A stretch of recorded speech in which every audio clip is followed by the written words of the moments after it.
ইসরায়েলের ওপর যে কোনো মুহূর্তে আঘাত হানতে পারে ইরান। গত 1 এপ্রিল সিরিয়ার দামেস্কে অবস্থিত ইরানের কনসুলেটে হামলা চালিয়ে কয়েকজন সামরিক কর্মকর্তাকে হত্যা করেছে ইসরায়েল। এ ঘটনার প্রতিশোধ নিতে বদ্ধপরিকর ইরানের নেতারা। তবে ইরান যেন ইসরায়েলে হামলা না করে এজন্য বারবার সতর্ক করছে যুক্তরাষ্ট্র। অন করুন ভ্যাকেশন মোড, এনার্জি সেভ করুন নিশ্চিন্তে। ওয়ালটন স্মার্ট ফ্রিজ, বোঝে আপনার প্রয়োজন। ইরান যুক্তরাষ্ট্রকে জানিয়েছে যদি ইসরায়েল ও ইরানের মধ্যকার দ্বন্দ্বে যুক্তরাষ্ট্র যোগ দেয় তাহলে মধ্যপ্রাচ্যে অবস্থিত মার্কিন ঘাঁটিতেও হামলা চালানো হবে।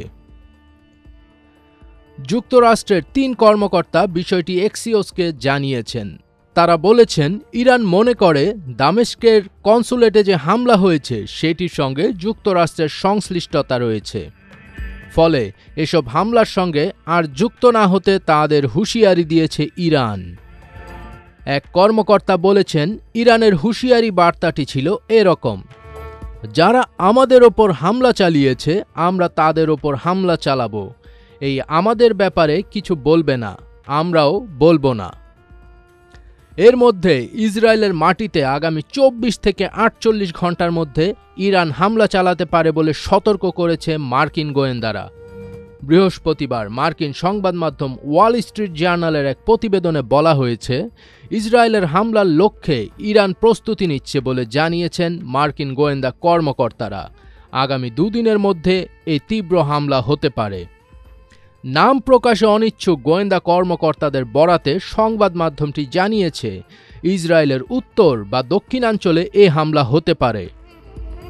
তবে তেহরান তেল আবিবে হামলার ব্যাপারে এখনও চূড়ান্ত কোনো সিদ্ধান্ত নেয়নি বলে ইরান সরকারের ঘনিষ্ঠ সূত্রের বরাতে জানানো হয়েছে।